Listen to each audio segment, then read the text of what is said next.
नाजरीन, आज एक बहुत ही अहम मसले के ऊपर हम बात करेंगे कि इस मुल्क के अंदर एहतसाब के मौजूदा निज़ाम की वजह से और अकाउंटेबिलिटी की वजह से मैं समझता हूँ कि एक गोल दायरे के अंदर सारी की सारी कौम फंस के रह गई है। जो हुकूमत के लोग हैं वो ये कह रहे हैं कि जी हम इनको नहीं छोड़ेंगे और हमने किसी सूरत NRO नहीं देना और इसका एहतसाब लाजमी होगा। हमारे सामने एक बड़ा माफियाज बैठे हुए हैं जो एक करप्ट निज़ाम से माल बना के तकड़े लोग बैठे हुए हैं। मुझे कहते हैं लोग, इमरान साहब आप पे रहम नहीं है कि जिन लोगों ने इस मुल्क को कंगाल करके मकरूज कर दिया उनको माफ़ कर दें। मेरा काम उनको माफ़ करना नहीं है। मेरे पैसे नहीं उन्होंने चोरी किए, कौम के पैसे चोरी किए। रहम होता है कमज़ोर तबके के लिए, गरीब तबके के लिए, जो बेचारा पिसा हुआ तबका है, माजूर हैं, जो यतीम हैं, जो बेवा हैं। रहम तो इनके लिए होता है। बड़े बड़े डाकुओं को कौन रहम करता है? बहुत तो माशरा अपना तबाह कर देंगे। रहम कर करके तो NRO दे के तो माशरे का बेड़ा गर्क किया।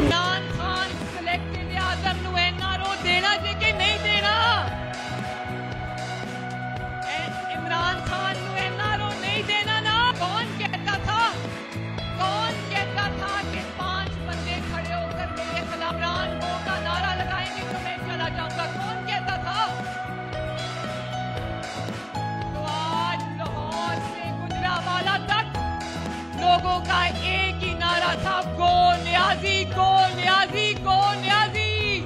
जबकि अपोजिशन ये कह रही है कि ये एहतसाब का अमल जो है ये एक बायस्ड और यकतरफा है और इसको यकसर ख़त्म ही कर दिया जाए। अब ये बात बढ़ते बढ़ते यहाँ तक चली गई है कि अब अदारों को मुलव्वस किया जा रहा है और उनके ख़िलाफ़ जो गुफ्तगू हो रही है, मैं समझता हूँ पूरी दुनिया के अंदर हमारी जग हंसाई हो रही है और ये नेशनल इंटरेस्ट में बातें बिल्कुल नहीं हैं। तमाम लोग अपनी अपनी जगह पे बिल्कुल रुक गए हैं और एक जगह पे खड़े हो गए हैं और सबका मौक़िफ़ बिल्कुल दुरुस्त नहीं है। पहले अगर हम बात करें कि ये करप्शन एक इंटरनेशनल मसला है और ये बहुत बड़ा मैं समझता हूँ मेनस है जो कौमों को घुन की तरह खा जाता है। कायद-ए-आज़म मोहम्मद अली जिन्ना ने 1947 में जब पाकिस्तान बना है तो उन्होंने निशानदेही की थी कि बरे सगीर के अंदर ख़ास तौर पे ये जो कारोबारी तबका है, खुशहाल तबका है, इसके अंदर करप्शन पाई जाती है। यहाँ पे सेटलमेंट के अलॉटमेंट के सिलसिले के अंदर पहला जो है वो फ्रॉड और घपले हुए हैं। फिर यहाँ पे लोगों को आप देते रहे हैं मुख्तलिफ़ किस्म के लाइसेंस टेक्सटाइल के लिए और कोटा सिस्टम चलाया जाता रहा है, उसके अंदर धांधली हुई है। हम तो इतने बदकिस्मत लोग हैं कि यहाँ पे कुरान पाक के लोग पे नाम पे भी लोगों को लूट लिया गया है। ये जो लोग वाइट कॉलर क्राइम में मुलव्वस होते हैं और करप्शन करते हैं, ये माशरे के बड़े खुशहाल लोग हैं, बज़ाहिर बड़े इज़्ज़तदार और बहुत सारे इनके पास पैसे भी होते हैं। ये they want to have more. इनको आम क्रिमिनल के साथ कंपेयर नहीं करना चाहिए। हमारे एहतसाब के निज़ाम में जो सबसे बड़ी ख़राबी है वो ये है कि हम कहते हैं कि one is not guilty until proven guilty. आप उतनी देर तक गुनाहगार नहीं है जितनी देर तक कि आप गुनाहगार प्रूव ना हो जाए। लेकिन मैं समझता हूँ कि ये जो करप्शन के मामलात हैं और ये वाइट कॉलर क्राइम है, इसके अंदर ये वाला रूल नहीं है, दुनिया में कहीं नहीं है। मसलन एक क्लर्क है और वो इतनी आला ज़िंदगी गुजार रहा है कि उसका बेटा HSN कॉलेज में पढ़ता है, बेटी कहीं ग्रामर स्कूल में पढ़ती है, लाहौर के सबसे खुशहाल इलाके के अंदर उसका एक शानदार घर है, लैंड क्रूज़र पे वो फिरता है और फर्स्ट क्लास पे वो ट्रैवल करता है। तो ओनस उसके ऊपर होना चाहिए कि तुम बताओ कि तुम्हारे पास ये पैसे कहाँ से हैं और वो ये साबित करे। अगर जायज़ ज़राए से पैसे नहीं है तो वो गिल्टी है। तो ये तो पहले तो ये ओनस बदलने की ज़रूरत है। दूसरा, यहाँ पे जो एहतसाब के निज़ाम बने हैं, कभी प्रोडा का कानून बना था, फिर यहाँ पे ये एहतसाब का जो मौजूदा एक्ट है ये परवेज़ मुशर्रफ साहब के ज़माने के अंदर बना, वो चल रहा है। एक एहतसाब का एक्ट जो है वो पख्तूनख्वा के अंदर भी पड़ा था। ये सब के सब फेलियर हैं और अदारे भी मुख्तलिफ हैं जो तहकीकात करते हैं। हमारे पास FIA भी है, हमारे पास NAB भी है, हमारे पास एंटी करप्शन अथॉरिटीज़ भी हैं, वो सब के सब ये काम कर रहे हैं। लेकिन अब लोग ये देख रहे हैं कि ये सारे के सारे निज़ाम में एक ख़राबी तो ये कि ये बहुत लंबा है। मसलन एहतसाब का जो मौजूदा एक्ट है उसमें लिखा है कि 30 दिन के अंदर अंदर केस का फैसला जो है ट्रायल के बाद हो जाएगा। वो ट्रायल की क्या बात करने हैं, या तो इंक्वायरियाँ जो हैं वो 9-9, 10-10 साल से पेंडिंग हैं, फिर इसके अपीलेट लेवल पे हाई कोर्ट में, सुप्रीम कोर्ट में भी केसेस पेंडिंग हैं। तो अगर कोई गुनाहगार है उसे सज़ा दीजिए, अगर कोई बेगुनाह है तो उसको फिर रिहा कीजिए। सिर्फ एक एलिगेशन के ऊपर किसी के ऊपर आप इल्ज़ाम लगा दें और उसका ट्रायल भी शुरू कर दें, और ख़ास तौर पे ये जो अथॉरिटीज़ हैं वो बाज़ औक़ात प्रेस कॉन्फ्रेंस करके वही इन्वेस्टिगेटिंग एजेंसीज जो हैं वो लोगों के ख़िलाफ़ बातें भी कर रही होती हैं। तो इज़्ज़त एक ऐसी चीज़ है जो वापस फिर नहीं आती कभी भी। तो इतनी ज़्यादा आज़ादी नहीं होनी चाहिए। मैं ये समझता हूँ कि ये 18वीं तरमीम के बाद जो एक ख़राबियों में से एक ख़राबी ये हुई है कि नैब के चेयरमैन को लीडर ऑफ़ द हाउस और लीडर ऑफ़ द अपोजिशन मिल के नॉमिनेट करते हैं। बिल्कुल ऐसे ही जैसे इलेक्शन कमीशन का चेयरमैन भी लीडर ऑफ़ द हाउस और लीडर ऑफ़ द अपोजिशन करते हैं। इतनी डिवाइडेड सोसाइटी में ये कोई अच्छा काम नहीं है। आप पार्लियामेंट को ये इख्तियार दीजिए, क्योंकि फिर लोगों को ग्रीवियंस होता है। और साथ साथ ग्रे एरियाज़ हैं, एक ही चीज़ की तहकीक FIA भी कर रहा है, एंटी करप्शन अथॉरिटीज़ भी कर रही हैं, नैब वाले भी कर रहे हैं। तो आपको ये ऐसा निज़ाम लाना पड़ेगा कि एक इन्वेस्टिगेटिंग एजेंसी हो, एक प्रोसिक्यूशन एजेंसी हो, एक डिफेंस हो और एक ही अदालत हो। अभी जो मौजूदा निज़ाम है इसके अंदर एक ख़राबी ये भी है कि बेल का कोई इख्तियार एहतसाब की अदालतों को तो है ही नहीं। मैं समझता हूँ वहाँ पे देना चाहिए। फिर इसकी एक हद मुकर्रर करनी चाहिए। मतलब 50 करोड़ रुपए के ज़्यादा के जो केसेस हैं उनकी तहकीक का इख्तियार मैं समझता हूँ नैब को होना चाहिए, ये छोटे मोटे मामलात का नहीं।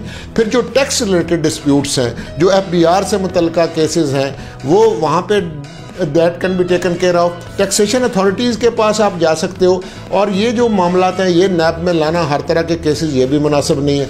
फिर अगर किसी पे एलिगेशन है तो आप उसको लगातार एक इतने दिनों के लिए जेल के अंदर डाल देते हो। तो ये 90 दिन का जो रिमांड का पीरियड है ये बहुत ज़्यादा है। आम कानून में 14 दिन का रिमांड का पीरियड है। तो मैं समझता हूँ कि यहाँ पे भी रिमांड का मैक्सिमम पीरियड, फिजिकल रिमांड का पीरियड 14 दिन ही होना चाहिए, क्योंकि जो इतना लंबा रिमांड का पीरियड है जब आप लोगों को दे देते हैं तो उसका बहुत मिसयूज़ होता है। फिर बेल के बारे में भी हमें सोचना पड़ेगा कि बेल थोड़ी लिबरली देनी चाहिए। अब ये बेल के केसेस के अंदर भी कौम रुक गई है।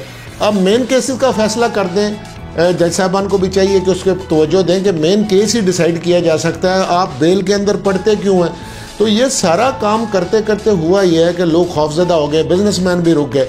मैं एक मशवरा हुकूमत वक्त को आपके चैनल के तवस्सुत से बिल्कुल मुफ्त देना चाहता हूँ। देखिए, जिस तरह प्राइम मिनिस्टर ने एक स्कीम अनाउंस की है कि ये जो हाउसिंग सेक्टर है, कंस्ट्रक्शन का सेक्टर है, इसको उन्होंने कहा आप जहाँ से मर्जी पैसे लाइए, तो हम आपको नहीं पूछेंगे। तो देखिए, मुल्क के अंदर एकदम इकोनॉमी रन करनी शुरू होगी। जो 50 से इंडस्ट्रीज ऐसी हैं जो इनके कंस्ट्रक्शन इंडस्ट्री से मुंसलिक हैं, तो लोगों को रोज़गार मिल गया। आपने 2 दफ़ा मिनिस्ट्री स्कीमें दी हैं, उसमें उन्होंने कहा कि आप अपने पैसे डिक्लेयर कर दें और इतने % अगर आप टैक्स दे दें तो आपको हम नहीं पूछेंगे। उसमें से आपने होल्डर्स ऑफ पब्लिक ऑफिस को एक्सक्लूड कर दिया है। तो 10 साल में जो रहे हुए हैं, मैं समझता हूँ उनको भी एमनेस्टी दीजिए, वन टाइम माफ़ी ज़रूर दे दें और लोगों के पैसे आएंगे। इस तरह हमें कोई फ़ायदा नहीं हो रहा। मुल्क से बाहर पैसे चले गए हैं, आपके तो इंटरनेशनल कॉन्टैक्ट्स भी नहीं है, आप लोगों को बाहर से वापस ला भी नहीं सकते।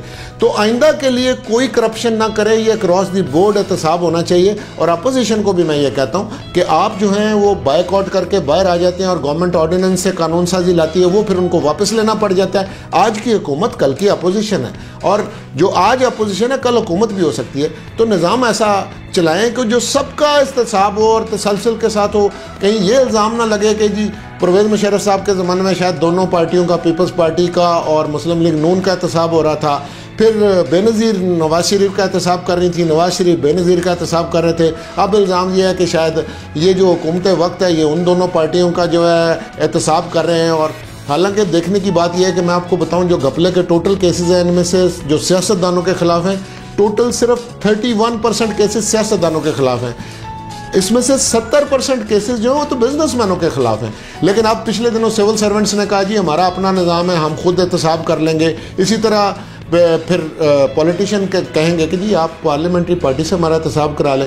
फिर जो जुडिशरी का एहतसाब का अपना निज़ाम है, एस्टेब्लिशमेंट का अपना निज़ाम है। मैं समझता हूँ कि मुक़द्दस गाय कोई भी नहीं है, एहतसाब सबका होना चाहिए, तसलसल के साथ होना चाहिए, क्रॉस दी बोर्ड होना चाहिए, तब तो ये मुल्क आगे चलेगा। वरना आवाम भी बड़ी परेशान है। और अब तो अदारों के ऊपर जो है जिस तरह के इल्ज़ाम लगाए जा रहे हैं, हम नेशनल इंटरेस्ट से भी बहुत आगे तक जा रहे हैं। तो लेट्स मूव फॉरवर्ड। हमें खुले दिल के साथ एक दूसरे से मुज़ाकरात करने, हम सब सब तनकीद कर रहे हैं, एक दूसरे के साथ बात नहीं करते। और पार्लियामेंट के अंदर अपोजिशन को भी अपना रोल अदा करना चाहिए। वो कहते हैं आप दो में उठ बैठे तो मनाऊ कौन हुए, ये भी बात कोई अच्छी नहीं है। आपको लोगों ने मुंतखब किया है, आप असेंबली के अंदर जाके अपना पॉइंट ऑफ व्यू बताइए, बजाय इसके कि आप बायकॉट करके बाहर आ जाए। और हुकूमत को भी इतनी हार्ड लाइन नहीं लेनी चाहिए कि आफ्टर ऑल ये पाकिस्तान के सारे हम बाशिंदे हैं और ये सब लीडर भी यहीं के हैं। तो आप आइंदा के लिए तय कर लें कि बहुत बेहतर तरीके से चीज़ें चलेंगी और इंशाल्लाह इस मुल्क के अंदर अगर एहतसाब का निज़ाम मुनसफाना अक्रॉस द बोर्ड होगा तो चीज़ें आगे चलेंगी।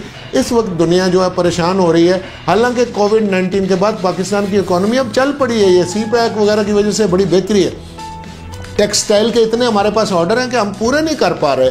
अभी पहली दफ़ा हमने ये इंटरनेशनली चीज़ों को मीट किया है कि हमारा जो बैलेंस है वो बहुत अच्छा हुआ है। हमारी इसी तरह कंस्ट्रक्शन की और हाउसिंग की इंडस्ट्री जो वो काम कर रही है, पुल बन रहे हैं, सड़कें बन रही हैं, लोग घर बना रहे हैं। और इसके साथ साथ अच्छी बात यह है कि इंशाल्लाह बहुत जल्द 21 पॉइंट हमने पूरे कर दिए हैं। हम ये जो हमारे ऊपर ग्रे एरिया से भी हम निकलने वाले हैं, ये पाबंदियां भी दूर होने वाली हैं। लेकिन जब हम एक कौम के तौर पे तसलसल के साथ सब मिलके कौमी मामलात में इख्तलाफात अच्छी बात नहीं है। हमें तय कर लेना चाहिए कि ये मामलात में तो हमारी कोई चेंज नहीं होगी पॉलिसी अगर एक हुकूमत से दूसरी आ जाए, क्योंकि जो इंटरनेशनल कमिटमेंट भी हैं वो भी अगर आप चेंज होकर बदलते हो तो वो लोग आपके मुल्क से बड़े नालां हो जाते हैं, क्योंकि उनकी स्टेट टू स्टेट कमिटमेंट होती है। Thank you very much.